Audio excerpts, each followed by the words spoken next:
Hi, welcome to Empower Her. My name is Priya, and I have a very special guest with me today, um, Tony Todorova. Hi, Tony. How are you? I'm doing great. Thank you.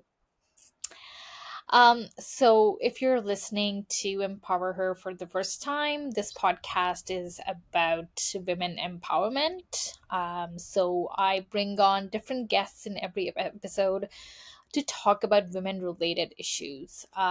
We go over issues from the cultural side, from the socioeconomic side, from the education side, and we basically want to bring up those conversations to the forefront so that people can be aware about it, and also it's a way to uplift each other as well, because I want to share the successes and the learnings from other women with um, all of the people out there who are listening. So hopefully this episode will help you in getting to know more about women and women empowerment as well. And to start with, I want to introduce Tony here today, and I think the best intro would be that I approached Tony on LinkedIn because I saw her profile, and I know she has a lot of eh, I would say like education, and then also a lot of experience when it comes to women related issues. And now I will pass the microphone to you, Tony, to talk a little bit more about, your background and the kind of work that you're doing right now. Yeah, thank you so much. Yeah, I'm happy to kind of fill in the details. When I started my academic journey, I was interested in the health sciences. That's what I studied in my first few years. And my particular area of interest was neuroscience, specifically as it relates to post-traumatic stress disorder and dissociation. And when you're doing that kind of work that's so deeply connected to topics like equity and even intergenerational trauma, it became more and more clear to me that my education needed to kind of shift to kind of gain a like a new understanding of these issues. So I went on to complete my master's at Case Western in bioethics and medical humanities. After which, I really sort of dove in directly into the research space. I love research for a variety of reasons, which we might touch on today. But yeah, worked mainly in the research sphere and in the nonprofit sector with an organization called SRHR Hubs, and really just trying to tie all those educational experiences together. I'm currently pursuing my MBA at the Sauder School of Business at the University of British Columbia, which I see as deeply connected to this work and hope to get back to the community once I complete my degree. Yeah, that's awesome. And yeah, that's one of the reasons that I contacted you and basically wanted to have you on my podcast to especially talk about research, because I think research is definitely undervalued. I feel like because um, it's obviously scientific, and it has like when it comes to facts, that's where research comes in. And I feel like in today's world we are deviating from facts rather than going towards it. And that's why Mhm. I wanted to talk a lot more about research, how it's important in today's world. And obviously we are the podcast that we have is about women empowerment. And I read somewhere that there are very few scientists, women scientists especially, and also women in research as well. So it's really important to showcase women who are doing research, who are doing that work, um, and kind of like have that representation, so that it can inspire other women to go into that field as well. So let's start with I guess your work, as you said, you're definitely interested in working with communities. But how did your work with the communities experiencing marginalization shape your approach to research and program development? Yeah, that's a great question. They're so interconnected. I think the people I really admire and try to emulate in my own work have this kind of iterative process of going to the community, developing programs and research, kind of existing in harmony with one another. Um, I would say, yeah, to me, they're kind of one and the same. Like, in order to be able to service the community, you need to be responding to issues that actually exist. And I think that this has kind of been something that's made research, at least historically, a bit out of touch from community needs. Because oftentimes, like, even the way that we ask research questions can be deeply affected by our own perspective. And if we're not connected to the community, it's like for example, if someone's hungry and I'm like, you need an apple. No, I don't need an apple. Like I need this thing. So yeah, kind of having community engaged research, I would say helps us make better programming decisions because it helps us actually understand the reality of what's going on. To give a concrete example of how this has looked, I mean, in my work with Women at the Center, I'm no longer there, but that the work that they do is so deeply informed by survivors of gender-based violence. And we have all kinds of advisory committees where if we say encounter, if we want feedback on a particular thing, we could do live adaptations. That's the term for it. Live adaptations of the research and of the programming to make sure that it's really responsive to the community need. Hmm.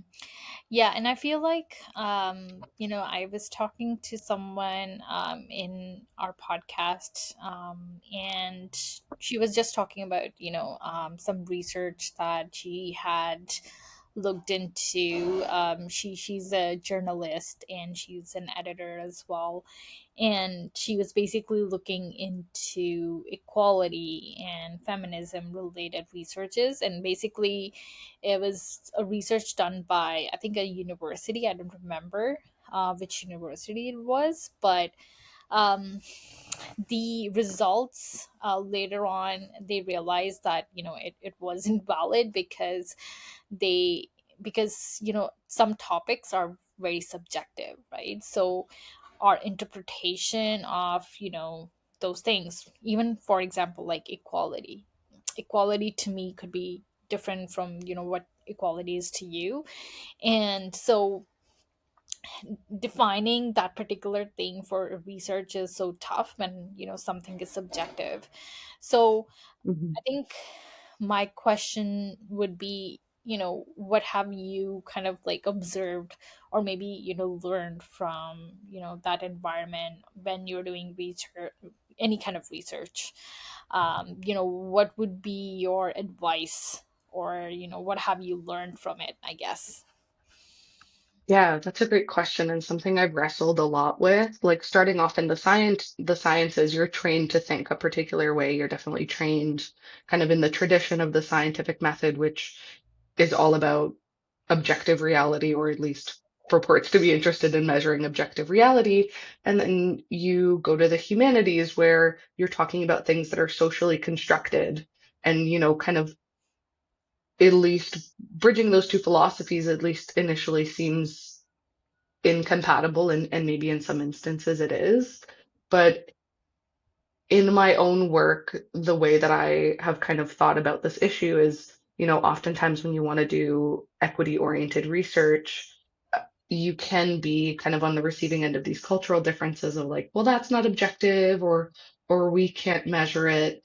But the way that I've kind of articulated it to myself is like, if we care about these issues and include them in our research, it's actually better research. For example, like if we know that when we're recruiting for a study, we tend to get one particular kind of person, one thing you talk about in statistics a lot is having a representative sample. And what gives power to our studies is making sure that they're generalizable. And one of the ways that you ensure that generalizability, the power the research can have for the collective is by having a representative sample. And if, say, our sampling is biased, Mm-hmm. it it just means we have to interpret our data more responsibly. It doesn't necessarily mean that the data collected for that sample is wrong, but we do have to understand that there is an inherent bias to that data.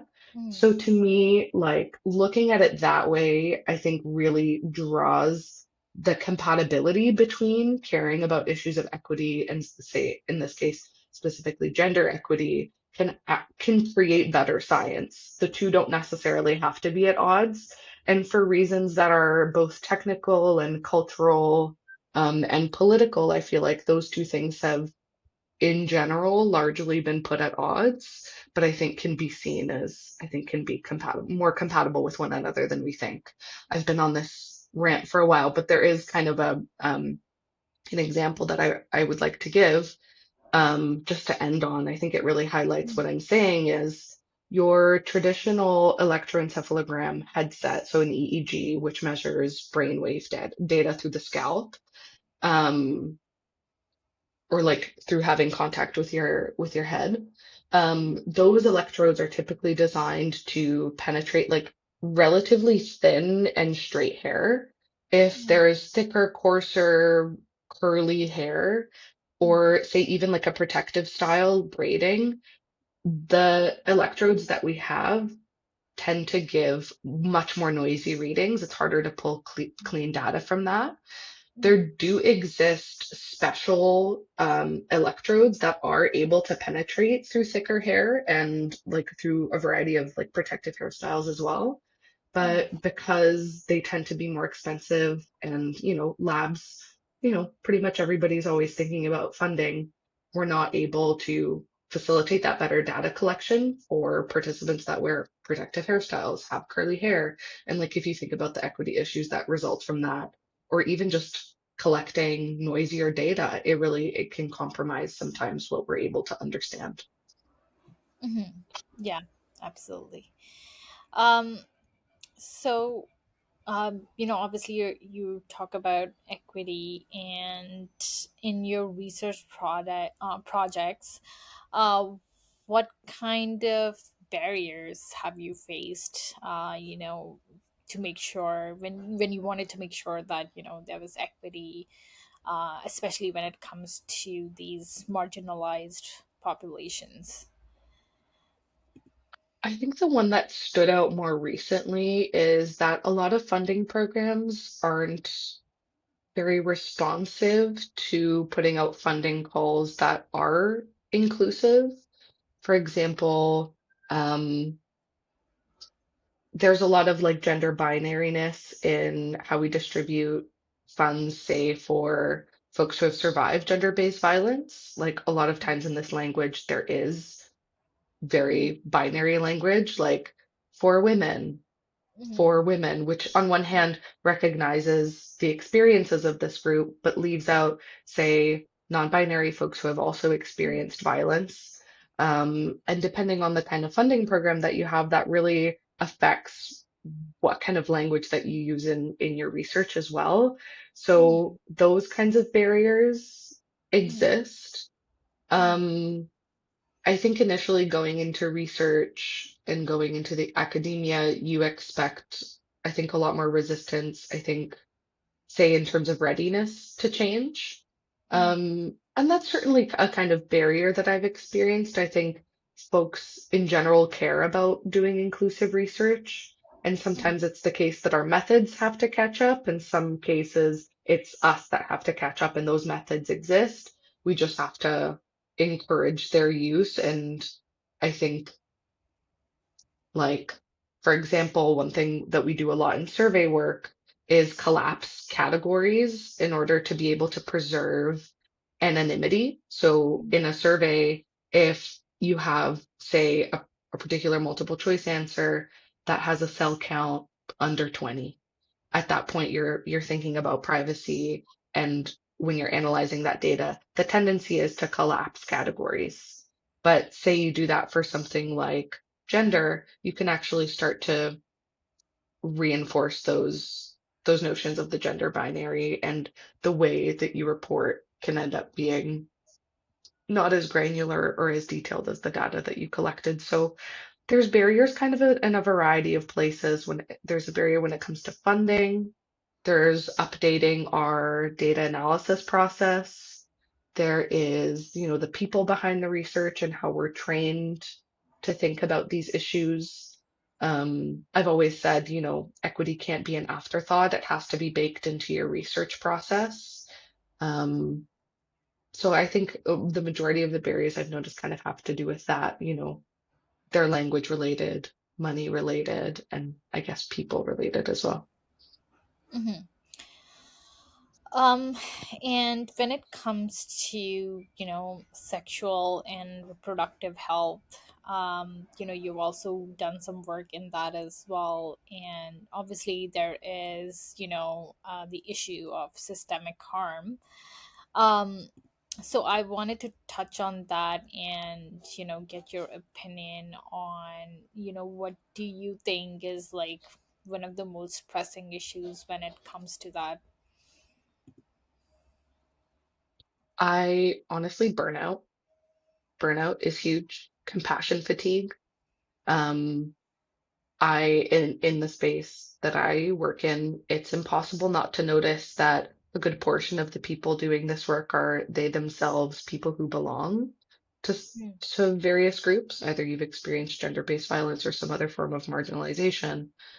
I think there's almost kind of like a dual injustice. You enter this field and this realm wanting to make a difference, and yet you come across these repeated barriers that bring up your own experiences. It can become, the topic of compassion fatigue and burnout, I think very much needs to be at the forefront of the conversations that we have.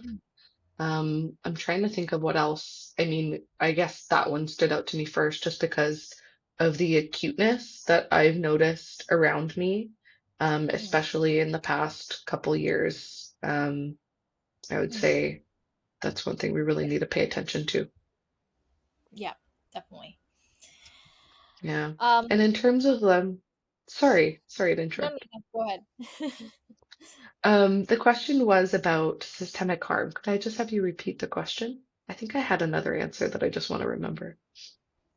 Oh yeah. I just wanted to have you address the issue of systemic harm when it comes to sexual and reproductive health. Yeah. I mean, I think another thing that's adding on to the systemic harm that I think is important to mention is also the COVID-19 pandemic. Yeah. Um, you know, there's the systemic harm kind of within the field, like providing the programming, but then there's also just genuinely what's happening in the country at large, which is gender-based violence was pretty much, I mean, this is kind of the lens through which I see everything was kind of like the second silent pandemic during those years. And so, Mhm. it was stay home, but for many people, home isn't safe. And so when we think about when we're trying to think systemically, I think these are the kinds of things we're running into. Like very often these we need nuanced approaches, when we focus in on one issue and are myopic and focus only on that issue, you can miss the forest for the trees and sometimes cause inadvertent harms in Mhm. that way. Yeah, absolutely. And yes, and that's why like there is definitely a need for, obviously there's so many committees out there, but I feel like um, you know, as long as you have like people from like different backgrounds, from different perspective, from like different kind of, backgrounds and all those things, and Mm, those people can definitely bring issues to the forefront for like someone who's not thinking at that moment. And yeah, I feel like this is definitely something that a lot of people, I don't think, have talked about. A lot of people did, kind of focused on like COVID-19. Okay, there's definitely a lot of deaths because of the virus and the disease, but there was like a lot of things that were overlooked, because, Yeah. obviously, a lot of people don't talk about it, and that's one of the biggest reasons, right? So yeah. Yeah. You said something fascinating that I think I'd really like to touch on. You said something that was kind of like had a humorous element, which is like there are so many committees now, which I think brings up kind of like another systemic harm I've seen, which is tokenization, right? Mm, On one hand, at least the context that I exist in, on the surface at least, it seems we are having conversations about equity in various disciplines and various courses, but and it seems like we're trying to do more at least to engage, but when we don't do that kind of engagement responsibly, and we're mm, not critical about how and when we're engaging with folks, and if that contact is restorative, and if that relationship is reciprocal, you get tokenization, which for me I think is another systemic harm. When we go to communities and we're asking them to share their experiences, be it in a survey or helping us say develop a program, and there's not kind of a reciprocity there. I think tokenism is another systemic harm that um, we need to be cognizant of, especially as we're trying to, say, repair relationships that maybe previously have been damaging. Yeah. Um, yeah, I think something, obviously you said right now is also like kind of like bringing up another question for me is, what do Mhm. you think about like the generic population? What do you think they have like their perception about, either people who are doing this work, or, as you said, like these committees, or, you know, um, organizations, or even like nonprofits? I feel like, yes, today we do have those resources, but I still feel like, there's so many different perceptions out there on how people perceive it. But what has your experience been with that? It's been mixed. To be quite honest, I believe so much in the value of the work and tend to immerse myself so much in these communities that I'm often speaking to like-minded people, but genuinely make an effort to be able to discuss these issues with folks who say aren't necessarily in that realm. Um, my general impression has been that people are just fatigued. Like Mm. most, you do run into, an unsavory character here and there that genuinely just does not believe in the value of what you're doing. You do have those interactions, and you Yeah. try your best to navigate those. I mean, it's very hard to change someone's worldview in a conversation. Mhm. I try my best to kind of welcome those conversations and take them in stride. But Mhm. my general perception has been that, now we're so connected to our phones. I think about this very much from the perspective of trauma, like during the COVID-19 pandemic, global conflicts of various kinds, we're so tuned into everything that I think I've seen in folks like, I can't care about another issue. Like my heart can't bleed for every issue.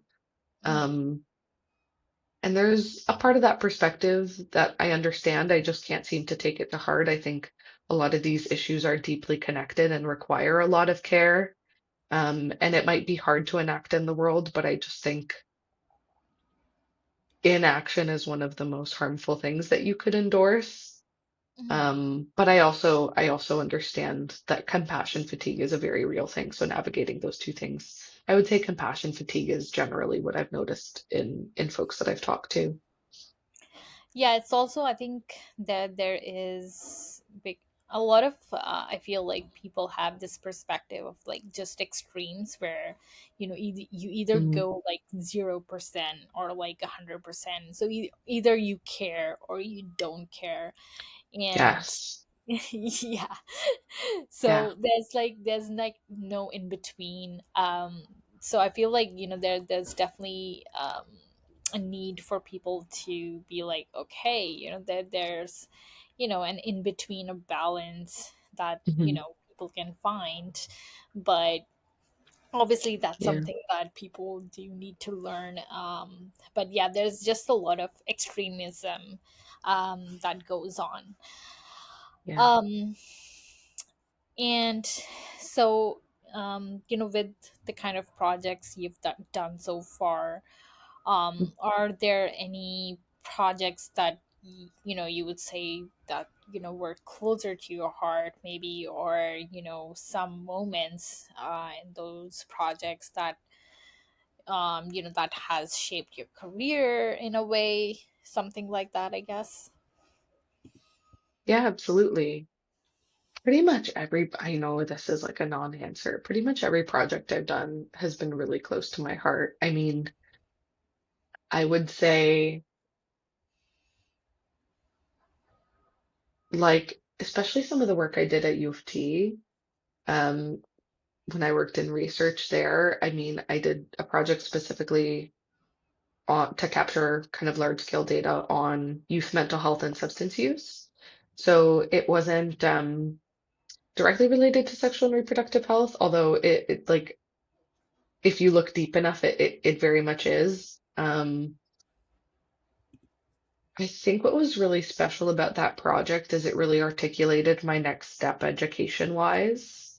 Because really, what I was doing at the University of Toronto, especially towards the end, was implementation science. It was thinking about, you know, we have this knowledge, like one thing, a term that you use a lot in implementation research is the no-do gap, which is like, how do we take what we know, all this knowledge that we've generated, and how do we make it actionable? How do we realize it in our systems? What does that look like? And kind of that gap between what you realize and what you know being the gap. Mm, Um, that really helped me articulate that I wanted to build some skills in those areas, like organizationally, how do we conduct ourselves ethically? How do we source funds? How do we do that? How do we take, say, a survey and create a program from it? Um, but I would say also close to my heart is pretty much every project I've ever done with SRHR hubs. We like did a lot of direct community programming, not as much now, but we had our namesake hubs program where we delivered sexual and reproductive health resources anonymously, sort of had drop-off points or would allow people to pick up resources. So that was really personally meaningful. mm, It took place right during the pandemic, so being able to provide people with even something like pads and tampons mm. during during the pandemic was really rewarding. Amazing.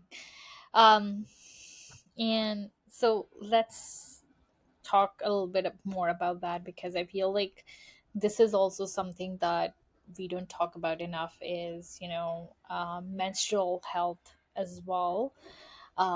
A lot of people are not aware about that there are people who lack these resources. you know a lot of people have this misconception that, oh, like, this is something that is available to everyone, and everybody has access to this. And unfortunately, that's not the reality.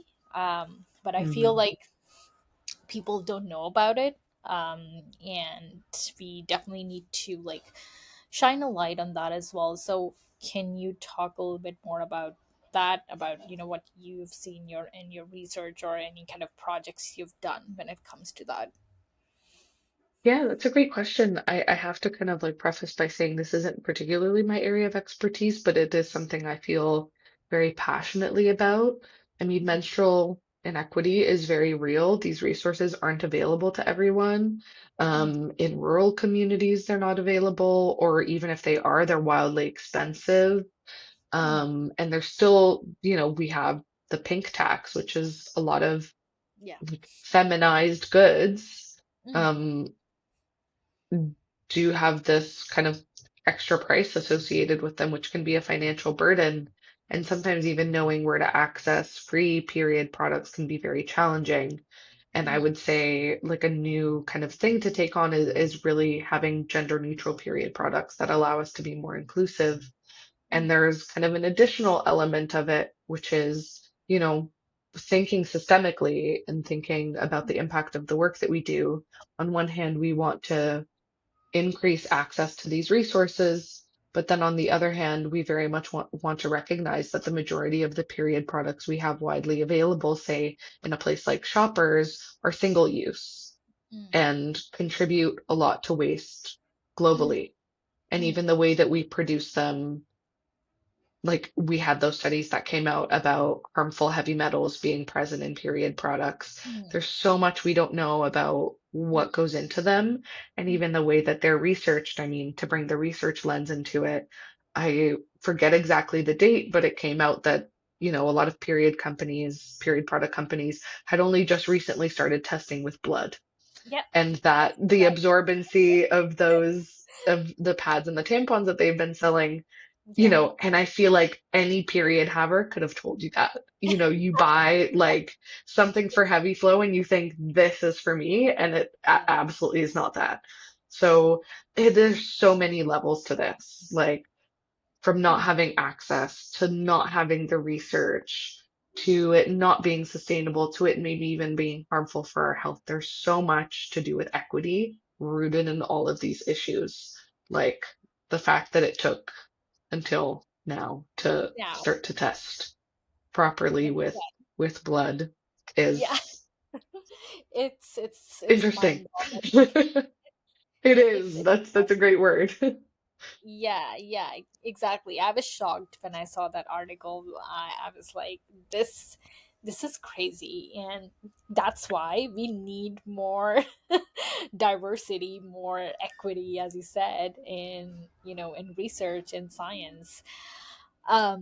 And another thing that I just recently saw was like, you know how they show like advertisements on TV about like, when they show like the pads, and they're supposed to show blood, but instead of like they Like show the this little blue liquid. liquid. Yeah. And recently I saw an ad where they actually put like red liquid, and I was like, oh, okay. This is the first time Yeah. I've seen someone actually show like red, and I was like, okay. This It is really makes us face the fact that, menstruation is still so heavily stigmatized. mm, Like, yeah. there's so much about bodies in general, like bodily functions being stigmatized. So, and I think sexual and reproductive health is kind of the pinnacle of that. I mean, even Mm, what's happening to sexual health education across our country is kind of a testament to that. There's still so much stigma, and the role that we can't seem to agree on the role that we all have to play in that.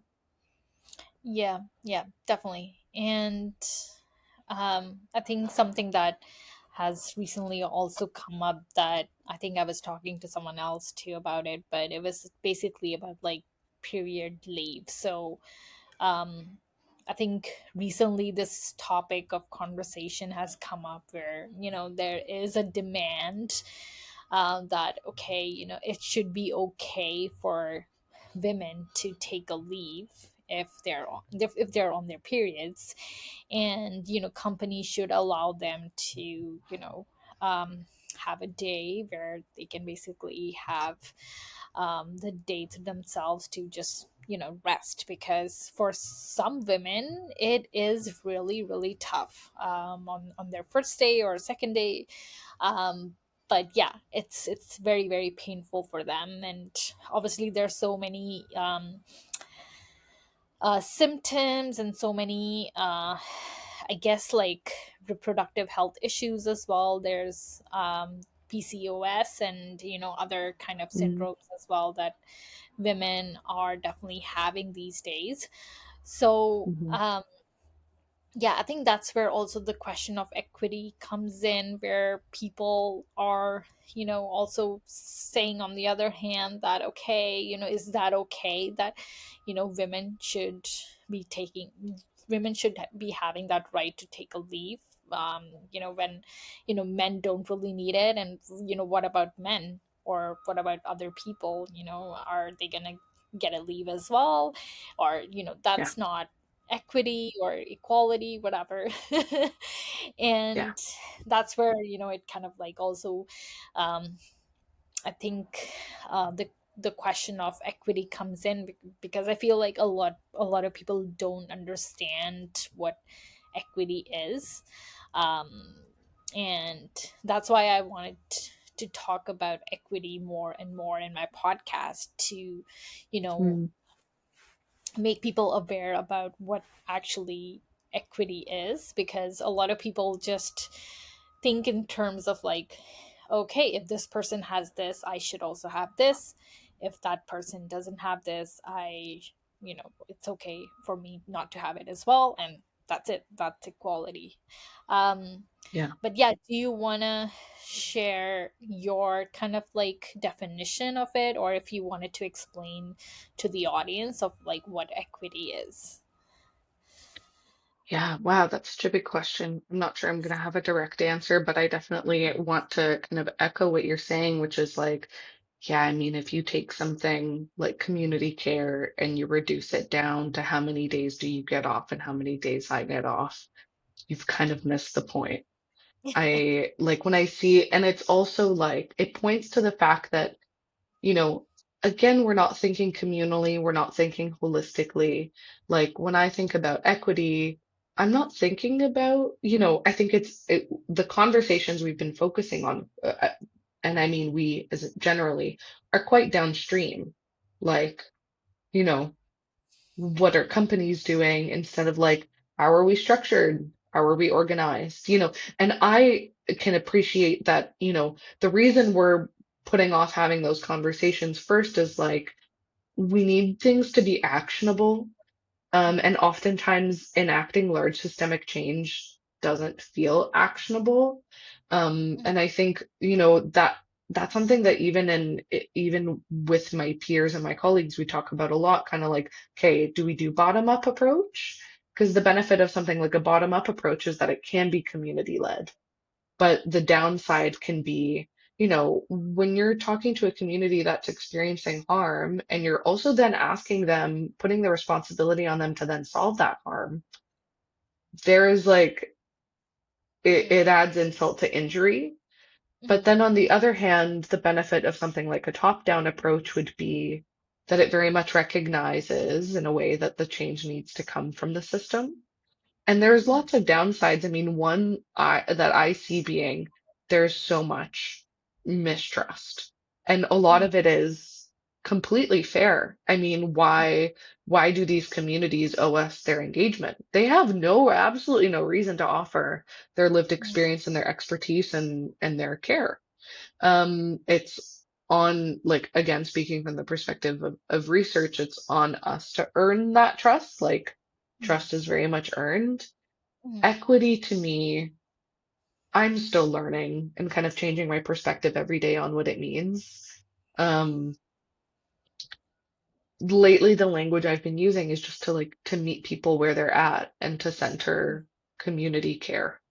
And for me, it also just means like actively interrogating some of these capitalistic, individualistic narratives that we've been given about what we're all owed, when we can kind of shift our perspective and think more collectively about these things that we experience. Because at the end of the day, if it's not you, it's someone you know and love and care about. And I don't know, maybe that's not the the snappiest answer, but it's one that I think about a lot, is just centering community care and using that to kind of promote justice. mhm. Yeah, and then yeah, I think it's also, obviously from like the psychology perspective, and like Mm, how do you perceive those things as well, giving someone something extra, or you know that's, if that's how you see it, is not necessarily something that is being like taken away from you, because that's what I feel like people see it as, mm, where like, if you see someone is getting something, you know people usually think of it as it's something that's being like taken away from you, when it's actually not. um And that's what I feel like, that's what creates like issues in people, where people question it, or there's like mistrust and all those things. So I think Yeah.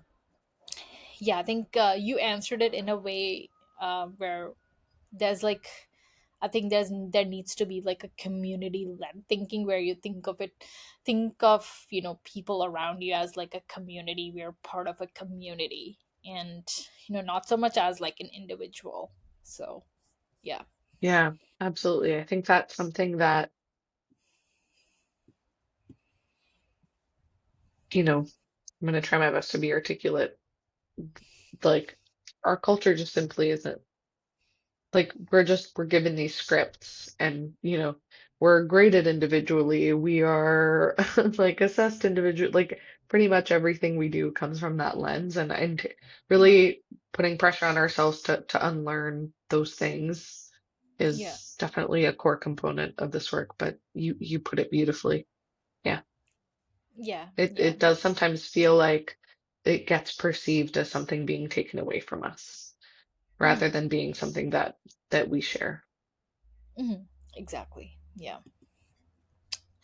um I think my next question was, yeah, basically, I think it was about women empowerment. So, um, yeah, if you had to like give advice to other women who wanted to pursue in a field which is like male dominated or is patriarchal, like healthcare or public policy, things like that, what would your advice be? Hmm.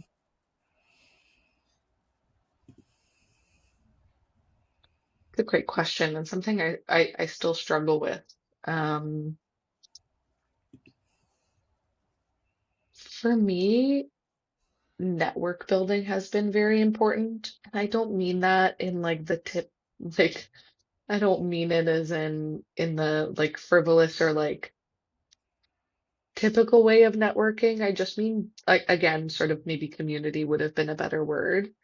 Mm, Um, community building, mm, sharing information.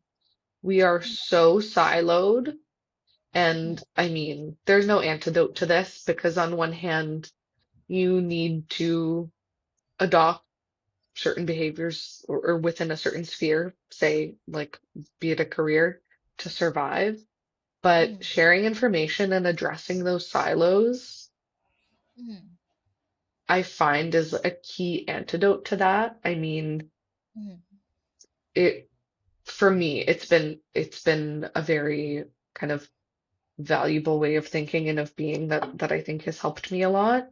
And seeing yourself kind of as a connector mm, um, has been has been really helpful. I mean, that's not to say that it's always been smooth sailing, but I mm, think those are two things that have really helped me out.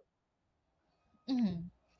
Yeah, I think that's like a very common theme that I have heard from other women as well. So it doesn't matter actually if you're, in whatever field or whatever career you're in. The common theme that I'm noticing is like that community, or like people you're networking with, and just even mentorship as well. I think that's where a lot of people have received like great advice, um, and just suggestions, and like learning from others experiences as well. So um, yeah, I think that's gonna be really helpful if you Yeah. do want to follow that advice. um I think when it comes to also like research labs, or public health agencies, um, is there any kind of you know opinion you have on what they can do to create like a more inclusive environment? Yeah, yeah. Yeah, I I don't know. I can say that when I was coming into research, and I would say still now, one of the more organizational level things that I've seen folks focusing on is recruitment, like equitable recruitment. And that certainly helps, kind of what we said before, like the perspective take, excuse me, the perspective taking that's required of you when you do research in order to be able to do research well does kind of necessitate having diverse perspectives in the room. Not kind of, it does necessitate having diverse perspectives in the room. Um, but I also think having multiple disciplines in the room is really helpful. Mm, Um, it can be a challenge. I mean, if you place an engineer in the room with an accountant, with a marketing person, and say, like someone in the fine arts, they're mm, going to be, you know, we talk about all kinds of cultural differences, but there's also differences in terms of like education, culture, and how you've been kind of mm, trained to think as well. So I think that's another way that labs can kind of encourage more holistic perspective taking in lab work is by also making sure there are multiple relevant disciplines that have a seat at the table when proposals are put in, for mm, example. Um, but I also think like challenging some of the power structures in academia is a helpful place to start as well. I mean, in my work with SRHR hubs, we not only focus on sexual and reproductive health, we also focus on working with youth as a youth-led organization. mm. Um, and I think, you know, patient-oriented research, community-based research kind of exist in that vein of like including various perspectives in your work. Yeah, yeah, absolutely. Um, and what kind of projects are you excited about in the future in your work? There is, I mean, I'm learning so much being in the MBA program. I mean, it's really taught me to think about things in a different way. Mm, There are kind of a few projects I hope to be on the horizon, not all of which I think I can name, but mm, I am kind of at least hoping to continue in the research realm with some case competitions, with various kind of extracurricular engagements. mm, Um, yeah, nothing concrete yet that I can say, but mm, definitely exciting stuff. mhm. Is there like a field that you are more interested when it comes to research to pursue, or are you gonna just like focus on maybe like reproductive health or yeah, something like that? Or That's a great question. Yeah, I definitely am never gonna abandon or leave behind kind of the equity related work or even the Mhm, trauma research. I do am kind of pivoting slightly more towards like a tech perspective, or I'm really interested in how we can use AI responsibly to kind of to help us in mhm, these areas. I mean, there's absolutely a conversation to be had for the inequities technology has caused mhm, historically. mhm, Um, but I'm really interested in kind of organizational ethics, AI ethics, and mhm, how we can leverage some of these tools and use them to build positive change for our community. mhm. Um, so still quite general, but that is definitely what I'm kind of hoping to do with my degree. Yeah, AI is definitely controversial, and I mean, when it comes to it, obviously, you know, there are concerns which have been like brought up, and I'm not surprised by it because those kind of I think already existed even when it comes to like you know a normal Google search that you did. You know, it does definitely have like its biases and you know inequalities. So yeah, with it's kind of like the same thing with AI as well, because obviously you're putting in all that data and you know you're kind of like um, giving information and sharing information, and since people have biases, that's what the machine is going to learn as well. So it would be interesting to see, Exactly. yeah, so it would be interesting to It's see how, you know, we can make it better in a way, and how equity comes into it. So yeah. Yeah, it's very much like bad data in, bad results out. Like if you have a flawed data set, you're going to get a flawed response. Yeah. And it touches on so much, like even something like data governance Mm, and the implications that that has for equity, like how we share information. If you're a participant in a research study, we've already had some of those conversations around biobanking. If you donate tissues, say for a study or something else, and they get stored, say you don't want to work with those tissues anymore, can they be repurposed for another study? There are processes in place to make that happen, but with your data, if you're sharing across jurisdictions, say across provincial lines, across internationally, what does the consent process for that look like? And then also, how can you account for the unknown? In the sense that like you give your data and you don't necessarily know what it's going to be used for at the time. mhm, Um, there's all kinds of issues. I think one that came up a lot in the COVID-19 pandemic was this idea of like surveillance. mhm, Partially that was to do with the fact that the word surveillance was used. I mean, surveillance has a very different meaning in the public health realm than say other realms.